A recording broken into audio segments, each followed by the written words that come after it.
The estate sale sign stabbed into the front lawn like a declaration of war. I stood across the street from my childhood home, watching strangers paw through my father's belongings, and felt rage build in my chest like a physical force. My stepmother, Clarissa, stood on the porch, directing the chaos with a clipboard and a satisfied smile. She was selling everything: my father's books, his furniture, his clothing, even the garden tools he'd used to plant roses with me every spring until I was 12. She'd waited exactly 3 weeks after his funeral to turn his entire life into a clearance sale. My phone buzzed. My best friend Tasha. "Are you really going to let her do this?" I typed back, "Not for much longer." Because Clarissa had made one critical mistake in her rush to liquidate my father's estate and disappear with the proceeds. She'd never checked who actually owned the house, and the house, all 4,000 square feet of Victorian architecture sitting on prime real estate worth $3.2 million, wasn't in my father's name. It was in mine. Had been for 7 years, since I turned 18, and Dad transferred the deed as protection against exactly this scenario. If only Clarissa had done basic due diligence before she started selling everything that wasn't nailed down. If only she'd realized that the biggest asset she was planning to steal was already beyond her reach. Let me back up 5 years, to when Clarissa entered our lives. I was 20, finishing my junior year of college, when Dad called with news. "Lydia, I've met someone. Her name is Clarissa. I'd like you to meet her." Dad had been widowed for 8 years. My mother died when I was 12. And he'd raised me alone while building his medical practice. He deserved happiness. I was cautiously supportive. Clarissa was 42, 12 years younger than Dad, attractive and charming. She worked as an executive assistant at a law firm, seemed financially independent, and made my father laugh in ways I hadn't heard since Mom died. "She's lovely," I told Dad after our first dinner together. "I'm glad you found her." They married 6 months later. A small ceremony, just family and close friends. I was maid of honor. Everything seemed perfect. The first year of their marriage, things were fine. Clarissa was pleasant to me, if not warm. She redecorated the house, which Dad seemed happy about. She organized social events and accompanied him to medical conferences, but gradually, things shifted. Clarissa started making comments about Dad's spending on me. "Your father is funding your graduate school? That's generous. I hope you appreciate the sacrifice. College tuition is expensive. Has he considered that at some point you need to be financially independent? It must be nice having your education paid for. Some of us had to work our way through school." The implication was clear. I was spoiled, entitled, taking advantage of my father's generosity. It bothered me, but I didn't want to create conflict. Dad seemed happy, and I was busy with school. Then Clarissa started discussing inheritance. At a family dinner, about 2 years into the marriage, Clarissa brought up estate planning. "Richard, we should update your will. Make sure everything is in order." "It's fairly straightforward," Dad said. "Lydia is my primary beneficiary. The house, the practice, investments, everything goes to her." Clarissa's smile tightened. "Of course, but you should consider that I'm your wife. Spouses have certain rights, certain expectations." "You're well provided for. The life insurance policy names you as beneficiary. That's substantial. But the house, the practice, those are marital assets. The house was purchased before our marriage. The medical practice is mine. Those aren't marital assets, Clarissa." I saw something flicker in Clarissa's eyes. Anger. Calculation. "I'm just saying, Richard, perhaps we should discuss this with an attorney. Make sure everything is fair." "It is fair. Lydia is my daughter. She's my priority in estate planning." Clarissa didn't bring it up again at dinner, but I noticed her expression. She was unhappy. Very unhappy. After that conversation, I started paying closer attention. Clarissa was spending more money, designer clothes, expensive jewelry, luxury spa treatments. She pressured Dad to take lavish vacations, to upgrade her car, to fund renovations to the house that seemed unnecessary. "She's enjoying her life," Dad said when I gently expressed concern. "I can afford it. Why shouldn't I make her happy?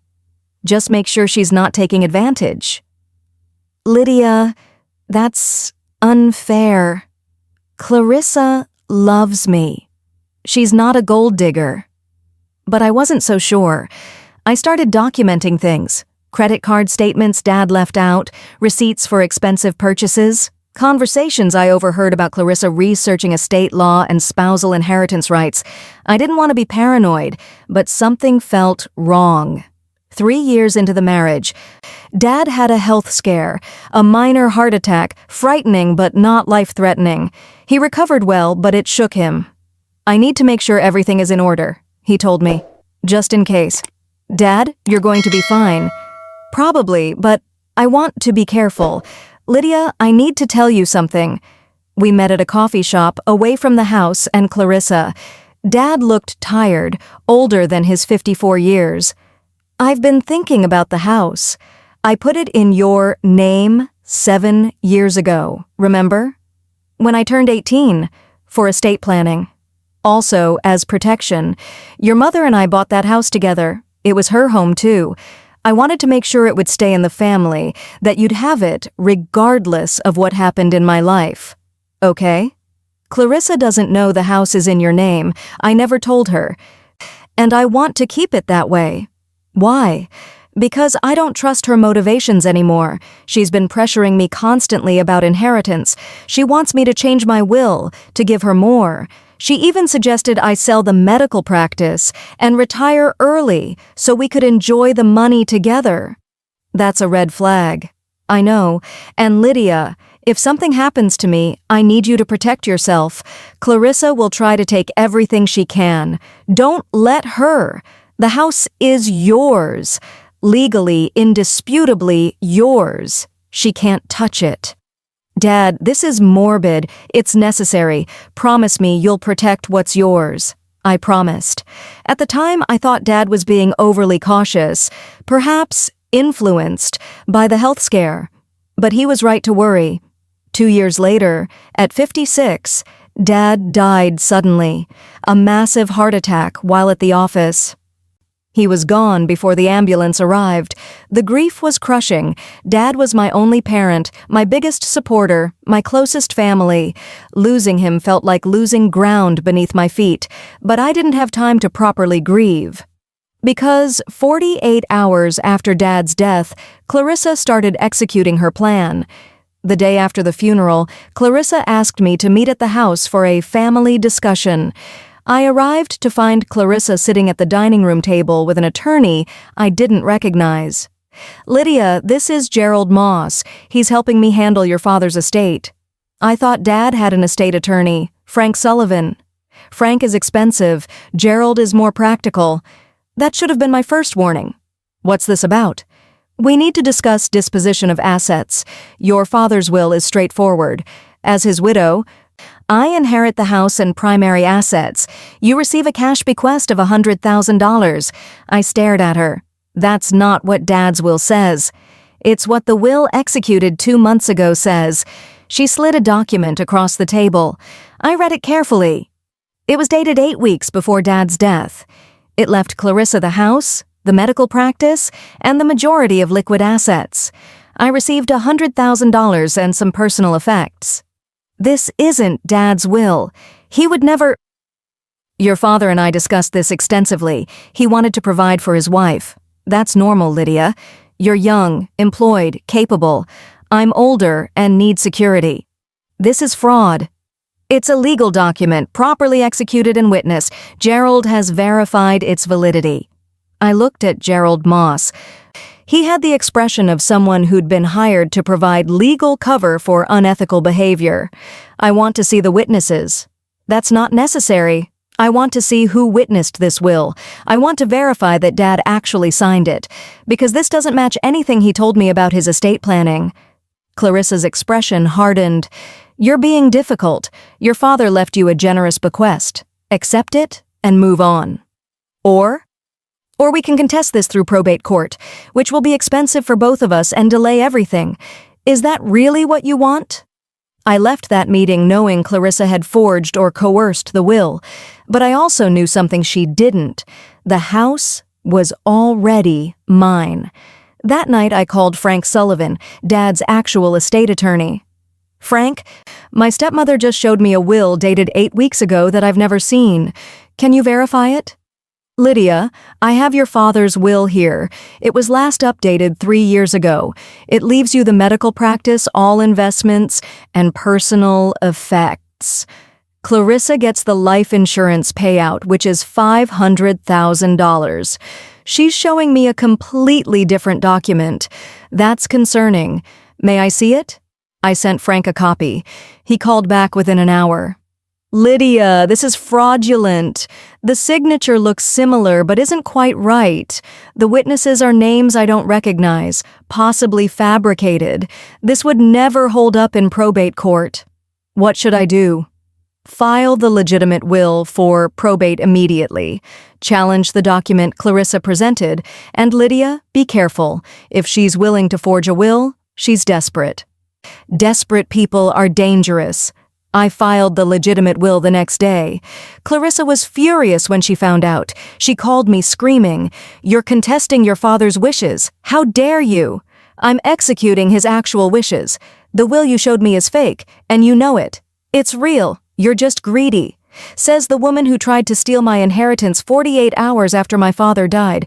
"The house is mine. The practice is mine. Everything is mine." "We'll let the court decide." That's when Clarissa made her first major mistake. In her rage and desperation to liquidate assets before the probate court could freeze them, she started selling Dad's belongings. First, small things. His clothes, his books, his tools. Then bigger items, furniture, art, collectibles. Then she scheduled the estate sale for the house contents. She was trying to grab whatever cash she could before the legal system caught up with her. What she didn't know was that none of it mattered, because the biggest asset, the house itself, was already beyond her reach. I let the estate sale happen, let Clarissa sell my father's possessions, thinking she was getting away with something. I watched from across the street as strangers carried out furniture, as bargain hunters haggled over Dad's belongings. It was painful, but it was also strategic. Because every item Clarissa sold without legal authority, every asset she liquidated, it was evidence of her intent to defraud the estate. My attorney was documenting everything. The next day, I filed an emergency motion with probate court. "Your Honor, the widow is systematically liquidating estate assets before the will contest can be resolved. She's held an unauthorized estate sale, converting my father's property to cash for her personal benefit. This is estate theft." Clarissa's attorney, Gerald Moss, tried to argue. "Mrs. Thornhill is the widow. She has every right to dispose of marital property. The medical practice is not marital property. The collectibles sold were not marital property. And the house," I paused for effect, "is not marital property because it's not part of the estate." The judge looked confused. "Explain." I presented the deed. "The house was transferred to my name 7 years ago when I turned 18. My father maintained a life estate, meaning he could live there until his death, but ownership was mine. Mrs. Thornhill has been selling contents from a house she doesn't own and has no legal right to occupy." The courtroom went silent. Clarissa's face went pale. "That's impossible," she whispered. "It's documented with the county recorder's office. The deed transfer was properly executed and recorded. I own the house. I've owned it for 7 years. The judge reviewed the documentation. Ms. Thornhill, this appears legitimate. The house is your property. Mrs. Thornhill, do you have any evidence disputing this deed transfer?" Gerald Moss was frantically whispering with Clarissa. "We were unaware of this transfer. We believed the house was part of the estate. Belief doesn't create ownership. The deed is clear." The judge ruled immediately. Lydia Thornhill is the rightful owner of the property located at 847 Ashford Lane. Mrs. Clarissa Thornhill is ordered to vacate the premises within 30 days. Any assets removed from the house without Ms. Mouse Thornhill's permission constitute theft and must be returned or compensated. Clarissa stood up, shaking. "This is absurd. I'm his widow. That house is mine. The house is properly deeded to his daughter. Your marital status is irrelevant to property ownership established before your marriage. I've spent 2 years renovating that house. My money went into improvements. Any improvements made during the marriage can be addressed through separate litigation, but the underlying property belongs to Ms. Thornhill." Clarissa looked at me with pure hatred. "You planned this. You manipulated your father. I was 18 when he transferred the deed, and he did it to protect family property from exactly what you're doing, trying to steal everything the moment he died. I didn't steal anything. You forged a will. You conducted an unauthorized estate sale. You've been systematically looting assets you have no claim to. That's theft, Clarissa, and now everyone knows it." The judge banged his gavel. "This hearing is concluded. Mrs. Thornhill, you have 30 days to vacate." Outside the courtroom, Frank Sullivan pulled me aside. That was risky, letting her conduct the estate sale before revealing the house ownership. I wanted documentation of her intent. If I'd revealed the deed immediately, she could claim ignorance. Now we have proof of systematic asset liquidation. Smart. Cold, but smart. She tried to steal my inheritance within 2 days of my father's death. She forged his will. She deserves whatever consequences come. Agreed. Now, let's discuss recovering the items she sold. Over the next month, we pursued every avenue. Some items were recoverable, purchased by people willing to return them when they learned they'd been sold without proper authority. Other items were gone forever. But we pursued Clarissa for the full value of everything she'd sold. The forensic accounting revealed she'd liquidated approximately $180,000 worth of property from the house. Furniture, art, collectibles, all sold to fund her lifestyle and prepare for a quick exit. She was planning to disappear, Frank explained, convert everything to cash, empty the bank accounts, and vanish before probate court could freeze assets. Can we prove that? The pattern is clear. She sold items far below value, accepting cash payments. She withdrew large sums from joint accounts. She even booked international travel for 2 weeks after the estate sale. International travel to where? The Cayman Islands, where she apparently has a bank account we're just discovering. The more we investigated, the worse it looked. Clarissa hadn't just been a gold digger. She'd been running a sophisticated con, marrying my father with the specific intent to inherit his wealth and disappear. The forged will had been her backup plan. When she realized Dad's legitimate will left her only the life insurance payout. As the 30-day eviction deadline approached, Clarissa still hadn't moved out. She was fighting the order, claiming hardship, demanding more time. "She's stalling," Frank said, "hoping we'll settle rather than force eviction." "We're not settling. She stole from my father's estate. She stole from me." "She's leaving.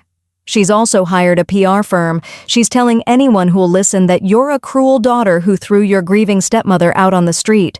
Let her tell that story. The court documents tell a different one." The PR campaign was nasty. Clarissa gave interviews to local media, portraying herself as a devoted wife victimized by a greedy stepdaughter. "Richard loved me," she told one reporter, dabbing her eyes with a tissue. "We had a beautiful marriage. His daughter has always resented me. Now she's using legal technicalities to steal what Richard wanted me to have." The reporter, to their credit, asked about the forged will and the unauthorized estate sale. Clarissa claimed those were misunderstandings and mistakes made in grief, but the court documents were public record. Other journalists started digging into the story, and the narrative shifted. Widow accused of estate theft, forged will, unauthorized sale of deceased husband's property. The public opinion turned. Clarissa went from sympathetic widow to suspected con artist in the span of one news cycle. On day 29 of the eviction notice, Clarissa still hadn't moved. On day 30, I arrived at the house with Frank, a sheriff's deputy, and a locksmith. "This is unnecessary," Clarissa said, standing in the doorway. "I'm working on arrangements. I just need more time." "You've had 30 days. The court order is clear. You need to vacate now." "Where am I supposed to go?" "That's not my concern. You've had a month to figure it out." "You're heartless, throwing out your father's widow like trash. You tried to steal my inheritance. You forged legal documents. You sold my father's belongings without authority. You're lucky I'm not pursuing criminal charges." "Yet," Frank added, "she's not pursuing them yet." The deputy stepped forward. "Ma'am, you need to leave the premises. If you refuse, I'll have to escort you out forcibly." Clarissa grabbed a suitcase she'd apparently prepared. "This isn't over. I'll sue you for wrongful eviction, emotional distress, everything. You do that. We'll countersue for estate theft, fraud, and conversion of property. Let's see who comes out ahead." She left finally, walked down the front steps of my childhood home, dragging her suitcase, looking back with an expression of pure venom. The locksmith changed all the locks immediately. Frank had arranged for a security system to be installed that afternoon. We weren't taking any chances that Clarissa might try to return. Inside the house, I walked through rooms that felt simultaneously familiar and violated. Clarissa had redecorated extensively, erasing much of the warmth my mother had created, and Dad had maintained. "This is going to take work to make it feel like home again," I said. Frank nodded. "But it is yours. Legally, indisputably yours. Your father protected it for you. He knew. Even 3 years ago, he knew Clarissa couldn't be trusted. Smart man. Sad that he was right, but smart." Over the next 6 months, the legal battles continued. We pursued Clarissa for the $180,000 in property she'd liquidated. We challenged the forged will formally, with handwriting experts testifying the signature wasn't Dad's. We fought her attempts to claim portions of Dad's medical practice and investment accounts. Every single claim she made fell apart under scrutiny. The life insurance company, after reviewing evidence of the forged will and estate fraud, froze her $500,000 payout pending resolution of the probate case. "They're investigating whether she's entitled to any payout given her fraudulent actions," Frank explained. "If they determine she forged documents, they may deny the claim entirely." Can they do that? If a beneficiary murders the insured, they're disqualified from receiving benefits. Fraud can trigger similar exclusions. They're arguing Clarissa's systematic attempt to defraud the estate disqualifies her from beneficiary status. It was a long shot, but the insurance company was taking it seriously. Meanwhile, the criminal investigation I'd threatened became reality. The district attorney's office, after reviewing our evidence, opened an investigation into estate fraud and forgery. Clarissa was officially a suspect in a criminal case. Her attorney, Gerald Moss, was also under investigation for his role in presenting the forged will. The state bar was reviewing whether he'd knowingly participated in fraud or was merely incompetent. 8 months after Dad's death, the probate court issued final rulings. The forged will was invalid. Dad's legitimate will stood. I inherited the medical practice, which I sold to Dad's partners for fair market value. I inherited his investment accounts totaling approximately $1.8 million. Clarissa received nothing from the estate. The life insurance company, after completing their investigation, denied her claim entirely based on her fraudulent conduct. The $500,000 payout was redirected to me as the contingent beneficiary. Clarissa filed an appeal, claiming the ruling was unjust. The appellate court rejected it within 3 months, finding no error in the lower court's decision. The civil case for the $180,000 in liquidated property went to trial. Clarissa couldn't explain where the money had gone. Forensic accountants testified about large cash withdrawals and transfers to offshore accounts. The jury deliberated for less than 4 hours before finding in my favor. Clarissa was ordered to pay $180,000 in damages plus $75,000 in legal fees and court costs. She claimed she couldn't pay. We began garnishment proceedings against her wages and assets. Then the criminal case resolved. Clarissa pled guilty to forgery and estate fraud in exchange for probation and restitution. She avoided prison but was required to repay $180,000 to the estate and complete 200 hours of community service. Gerald Moss was disbarred for his role in presenting fraudulent documents to the court. 2 years after Dad's death, it was finally over. Clarissa was gone from our lives, legally and financially defeated. The house was mine, unencumbered by any claims. Dad's estate was settled, with his assets properly distributed according to his wishes. I stood in the house, now redecorated to honor both my mother's original design and my own tastes. The roses Dad had planted were blooming in the garden. Everything Clarissa had tried to steal was back where it belonged. Tasha visited that spring. "You did it. You protected everything your dad wanted you to have. He protected it. He transferred the house 7 years ago because he knew this might happen." Did he know it would be Clarissa specifically? Maybe not her specifically, but he knew someone might try to take advantage, so he planned ahead. And you executed the plan perfectly. I just followed through on what he'd already set in motion. But it was more than that. I'd been strategic, patient, and ruthless when necessary. I'd documented everything, built an airtight case, and pursued every legal avenue to protect what was rightfully mine. 3 years after Dad's death, I received an unexpected message. It was from one of the women who'd purchased items at Clarissa's estate sale. I bought a set of medical books at the sale. I recently discovered their valuable first editions. I want to return them to you. They belong to your father and should stay in the family. We met at a coffee shop. She handed me the books, refusing any compensation. I didn't know the sale was unauthorized when I bought them. If I had, I never would have participated. I'm sorry for your loss, and sorry these were taken from you. Thank you. This means more than you know. The books were Dad's prized collection, medical texts from the early 1900s that he'd collected over decades. Seeing them again brought tears to my eyes. Some things, it turned out, could be recovered. Not everything Clarissa had stolen was gone forever. Over the next year, 3 more items found their way back to me. A painting that had hung in Dad's office, purchased by a colleague who recognized it and returned it. A set of antique surgical instruments, located by an estate dealer who realized their provenance and tracked me down.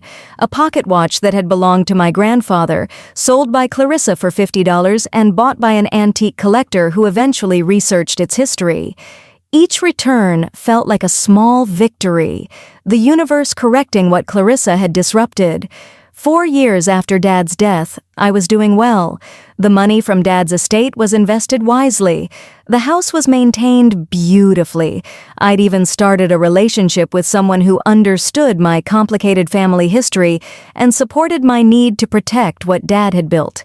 One evening, scrolling through social media, I found Clarissa's profile. She was using her maiden name again, living in another state, apparently working as an office manager. Her posts were carefully curated to present a successful, independent woman. No mention of Dad, of the fraud, of the criminal conviction. She's rewriting her history, I told my partner Owen. People do that, easier than confronting what they've done. Should I say something? Post the court documents? Why? You've already won. Let her have her fake perfect life in obscurity. The people who matter know the truth.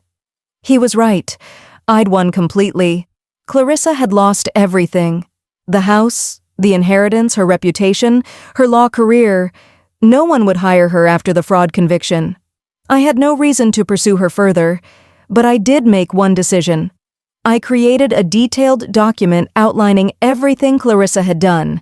The forged will, the unauthorized estate sale, the offshore accounts, the criminal conviction. I gave copies to the estate attorneys who'd helped me, with instructions. If Clarissa ever tries this again, if she marries another wealthy person and attempts similar fraud, make sure this history is available. Warn them. Protect them. You want us to proactively interfere with her future relationships, Farnaz? Farnaz Swang asked. I want to prevent her from victimizing another family the way she victimized ours. If that's interference, so be it. He nodded. I'll keep this on file. If I ever hear her name in connection with another estate case, I'll make sure the relevant parties are informed. 5 years after Dad's death, I was thriving. I'd gone back to school, gotten my PhD, and was teaching at a university. The house had become a gathering place for family and friends. I'd renovated the garden, planting new roses alongside the ones Dad and I had planted together. Everything Clarissa had tried to erase was restored. One afternoon, while working in the garden, my phone rang. Unknown number. Is this Lydia Thornhill? Yes? This is Detective Patricia Santos. I'm investigating an estate fraud case. I understand you had experience with similar fraud involving a woman named Clarissa Thornhill, formerly Clarissa Reeves. My heart rate spiked. Yes. What happened? Ms. Reeves recently married a wealthy man in our jurisdiction. He died unexpectedly 3 weeks ago. She's claiming significant inheritance based on a will that appears suspicious. We found your contact information through legal databases. Would you be willing to share information about your case? I smiled grimly. Absolutely. Let me connect you with my attorney. Clarissa had done it again. Found another wealthy target, married him quickly, and apparently tried the same playbook when he died. The similarities are striking, Detective Santos said during our follow-up call. Forged will, unauthorized liquidation of assets, offshore accounts. It's like she's running the same scam. Can you stop her? With your case as precedent, absolutely. We have probable cause for criminal charges. We've already frozen her accounts and obtained warrants for her financial records. What about the victim's family? His adult children are fighting the will, similar to your situation. I've connected them with your attorney. They're using your case as a roadmap for their own. I'm glad I documented everything. You may have saved this family from losing everything. The daughter wanted me to thank you. 2 months later, Clarissa was arrested on multiple felony charges: fraud, forgery, theft, and conspiracy. The evidence was overwhelming, and her prior conviction made probation impossible. She was sentenced to 6 years in prison. She'll be almost 60 when she gets out, Frank told me. 6 years is a long time to think about her choices. Do you feel vindicated? Owen asked that evening. Not vindicated exactly, just relieved. She can't hurt anyone else for a while. You could have ignored the detective's call. Let that family figure it out themselves. I couldn't. I know what it's like to watch someone try to steal your parents' legacy. If I could spare another family that pain, I had to. 6 years after Dad's death, I'd established a small foundation in his name. It provided scholarships for medical students and supported hospice care programs. Your father would be proud, Frank said at the foundation's first fundraiser. He worked his whole life as a doctor. This honors that. He worked his whole life providing for me, making sure I'd be taken care of. The least I can do is use what he left me to help others. That night, I walked through the house, thinking about everything that had happened. The grief of losing Dad, the betrayal of Clarissa's fraud, the long legal battle to protect his legacy, the eventual victory and restoration. Do you still think about her? Owen asked. Clarissa, sometimes. Mostly I think about what she tried to take and what she couldn't. The house. More than the house. She tried to take my father's legacy, his memory, his life's work. She tried to erase what he'd built and turn it into cash for herself. She failed. Because he protected you ahead of time. Because he knew the house was more than property. It was family history, my mother's memory, the place he'd raised me. He knew it mattered. 7 years after Dad's death, the garden was in full bloom. I'd added new plants each year, creating something that honored both my parents while being distinctly mine. Tasha visited that spring with her kids. "This place is magical. Your dad would love what you've done with it." I hope so. I tried to keep the parts he cared about while making it my own. The roses. Always the roses. Those were sacred. We sat on the porch, watching the kids play, and I felt something I hadn't felt in years. Complete peace. The battle was over. The house was safe. Dad's legacy was honored. Clarissa's attempt to steal everything had failed utterly. "Did she ever apologize?" Tasha asked. "Never. Last I heard, she still maintains she was the victim, that I manipulated the legal system and stole what was rightfully hers." Delusional, or just incapable of accepting responsibility. Either way, it doesn't matter. She lost. I won. The house is mine, just like Dad intended. That was the truth. Through all the chaos, the legal battles, the attempts to rewrite history, one fact remained. The house was in my name. Had been for years before Clarissa even met my father. Her entire scheme had been built on a faulty assumption, and that assumption had destroyed her. 8 years after Dad's death, I got married. We held the ceremony in the garden, surrounded by roses and family. It felt right, celebrating new beginnings in a place that represented protection and legacy. During the reception, Frank pulled me aside. "Your father would have loved this, seeing you happy, settled, thriving in the home he protected for you. I wish he could have met Owen. He'd have approved. Owen respects what this place means to you. That matters." It's weird, isn't it? That property ownership can mean so much. It's not weird. This house represents security, family, continuity. Your father understood that. That's why he transferred the deed when you turned 18, even though he hoped he'd live decades longer. 7 years early, like he knew. Maybe he did. Some people have instincts about their own mortality, or maybe he just wanted to protect you from possibilities he could foresee. Either way, his planning saved you. It saved everything. If Clarissa had gotten the house, she'd have sold it immediately. Some stranger would own it now, and all the history, all the memories would be gone. Instead, it's here, you're here, and your father's legacy continues. 9 years after Dad's death, Owen and I had our first child, a daughter we named Claire, after my mother. Bringing her home to the house felt like completing a circle. 4 generations had lived here now, my mother's family who built it, my parents who bought it and raised me here, me, and now, Claire. "This house has stories," Owen said, holding our daughter. "Generations of stories. I'm glad she'll grow up knowing them." "Both the good and the bad?" "Especially the bad.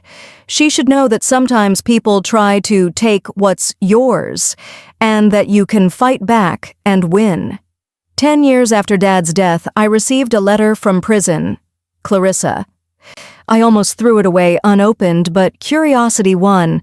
The letter was short. "Lydia, I'm being released next month after serving 6 years. I've had time to think about my actions. I was wrong about everything. I was a con artist targeting your father. I never loved him. I married him for money and planned to take everything when he died. You stopped me, and you had every right to.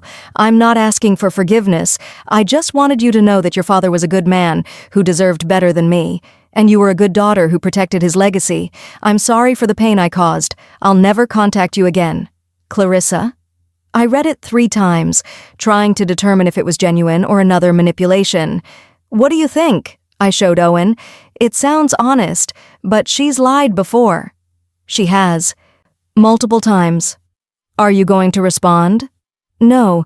If it's genuine, she said everything she needed to say. If it's not, I don't want to invite more contact." "Fair." I filed the letter with all the other documents from the case. Evidence of how it ended, if not closure exactly. 11 years after Dad's death, Claire was old enough to understand stories. I told her about her grandfather, the doctor who helped people. About her grandmother, the woman who loved roses. About the house that had been protected through planning and determination. "Why did the bad lady want to take our house?" Claire asked. "Because some people see other people's things and want them for themselves. They don't care about history or meaning, just about money." "But you stopped her." "I did, because your grandfather was smart and protected what mattered. And because I was willing to fight for it. I'll fight for it too, when I'm big. I hope you'll never have to, but if you do, you'll know how." 12 years after Dad's death, I stood in front of a university auditorium full of law students. I'd been invited to speak about estate planning and fraud prevention. "My father transferred property to me at 18, I told them, not because he expected to die young, but because he understood that protecting assets requires planning, not hoping everything works out. I walked them through the entire case, Clarissa's scheme, the forged will, the estate sale, the legal battles.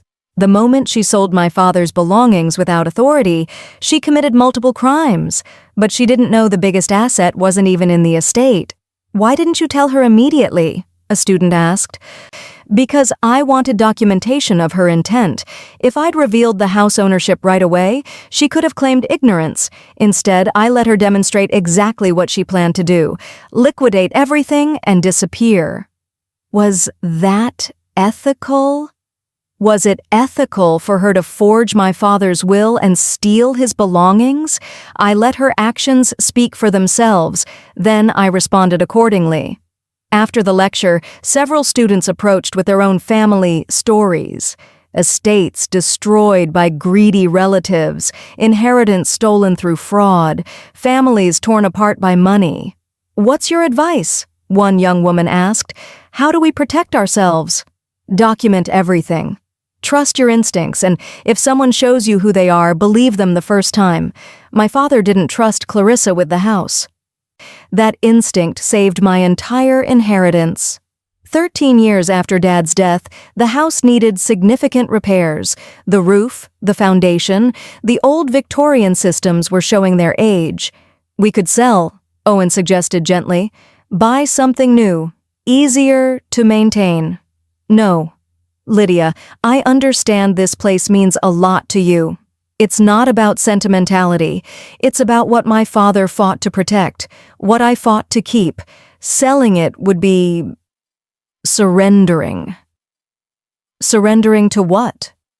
To the idea that Clarissa was right. That property is just money.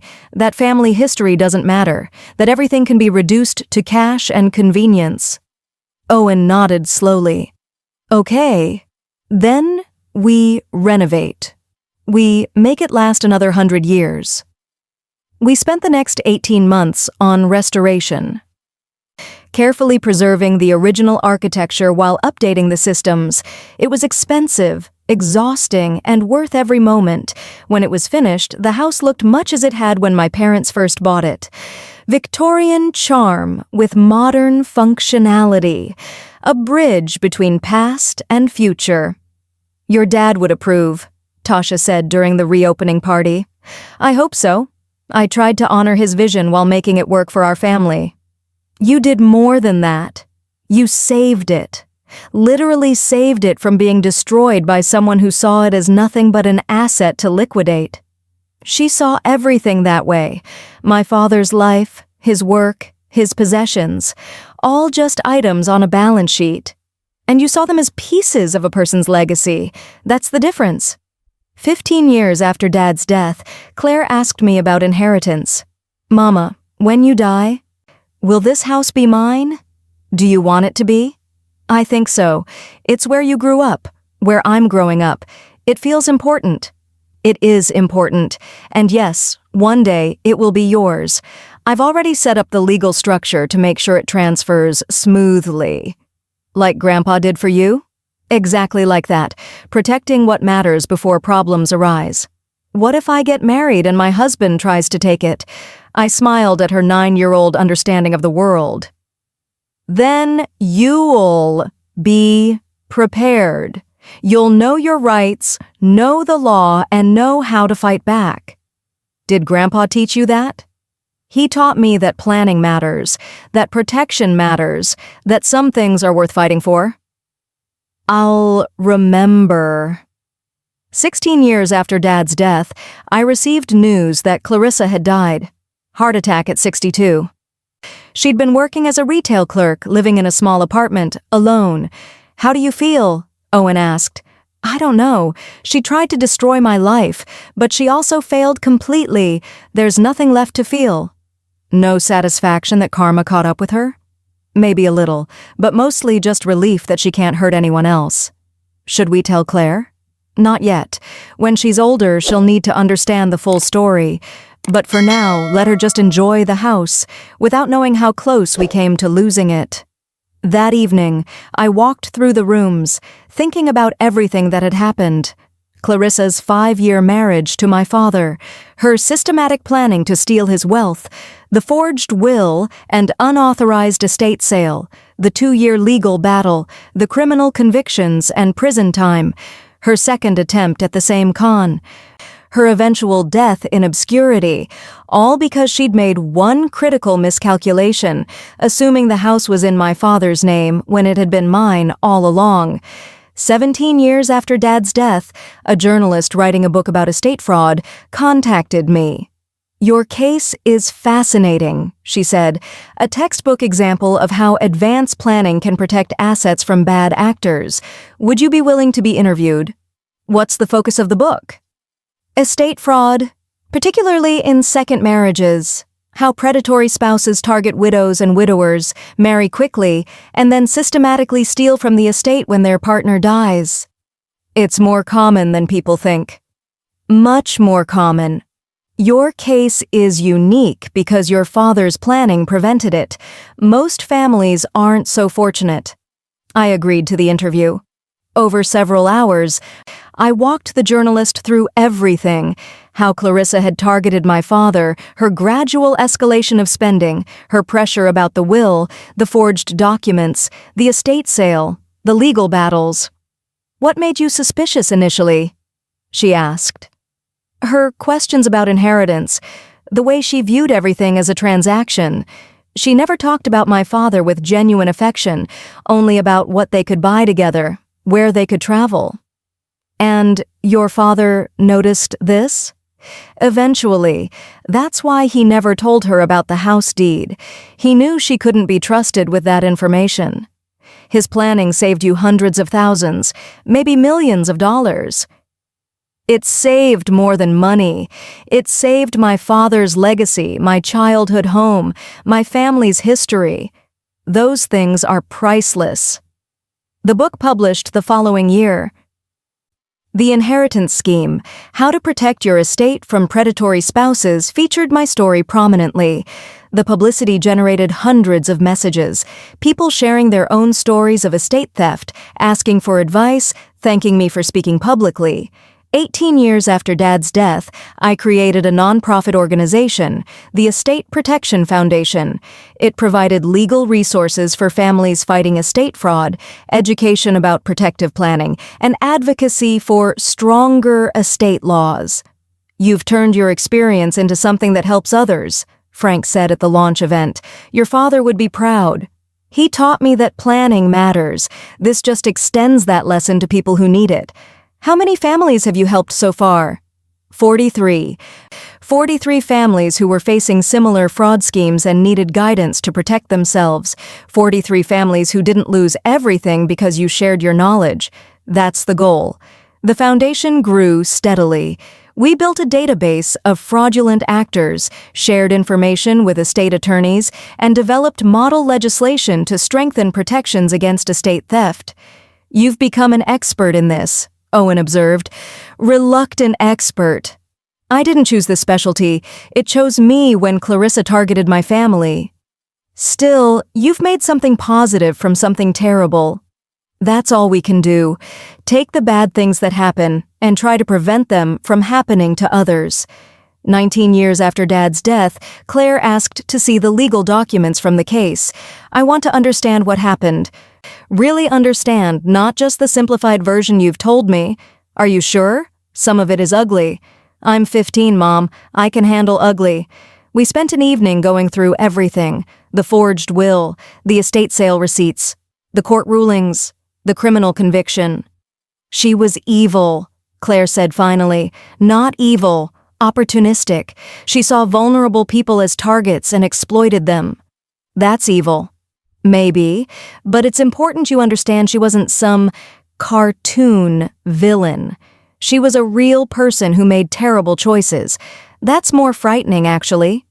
Why? Because cartoon villains are obvious, but people like Clarissa look normal. They're charming, likable. They hide their intentions until it's too late. How do you spot them? Trust your instincts, watch their actions, not just their words. And protect yourself legally before problems arise. Like Grandpa did. Exactly like Grandpa did. 20 years after Dad's death, the house had seen another generation grow up within its walls. Claire was preparing for college, continuing the family tradition of education and achievement. "Will you live here when I'm gone?" she asked. "That's the plan. This is home. What if something happens to you and Owen? What happens to the house?" "It's already planned. The deed transfers to you, with legal protections to ensure no one can take it. The same protections Grandpa built in for me." The cycle continues. The protection continues. That's what matters. That spring, on what would have been Dad's 76th birthday, I planted new roses in the garden. 21 years of growth since his death. 21 years of protecting what he'd entrusted to me. "You did it, Dad," I said to the roses, to the air, to memory. "You protected this place. You planned ahead. You trusted me to follow through." And I did. The house stood solid behind me, Victorian architecture weathering another season, another year, another generation. Clarissa had tried to take it, to reduce it to cash and carry it away. She'd failed, because my father had understood something Clarissa never did. Some things are worth more than their monetary value. Some things carry history, memory, family. Some things deserve protection, and some planning, 7 years early, can save everything that matters. 25 years after Dad's death, I stood in the same garden where he'd taught me to plant roses. Claire was 34 now, married, bringing her own children to the house where 4 generations had lived. "Tell us about Great-Grandpa," Claire's daughter Sophia asked. "He was a doctor. He helped people his whole life, and he was very, very smart about protecting the people he loved." "How?"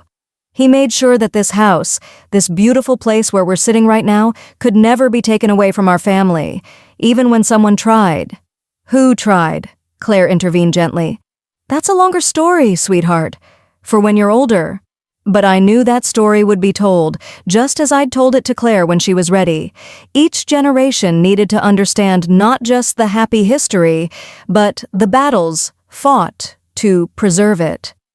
That evening, as the sun set over the garden Dad and I had planted together decades ago, I thought about everything that had happened.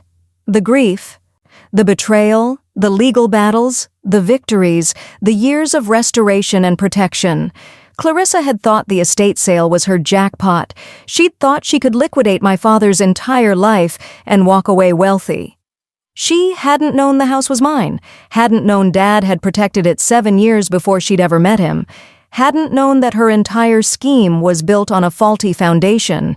That ignorance had cost her everything. The inheritance she'd planned to steal, her freedom, her reputation, ultimately her life. And it had preserved everything for me: the house, the legacy, the memory of a father who'd loved me enough to plan ahead, to protect what mattered, to ensure that no one could take from me what was rightfully mine. If only she'd done basic due diligence before starting that estate sale. If only she'd checked the deed. If only she'd realized that the biggest asset she was planning to steal had been beyond her reach all along. But she hadn't, and that single oversight had destroyed her completely while saving me and everything my father had built. That was the lesson, the moral, the truth that would be passed down through generations. Protect what matters. Plan ahead, trust your instincts, and never assume you know who owns what without checking the paperwork, because sometimes the person you think is powerless turns out to own everything. And when they do, when the truth is revealed, justice isn't just served. It's undeniable, complete, and permanent. The house was mine. Had always been mine, would always be mine, and Clarissa's estate sale, her desperate attempt to liquidate everything she could grab, had only been the beginning of her own destruction.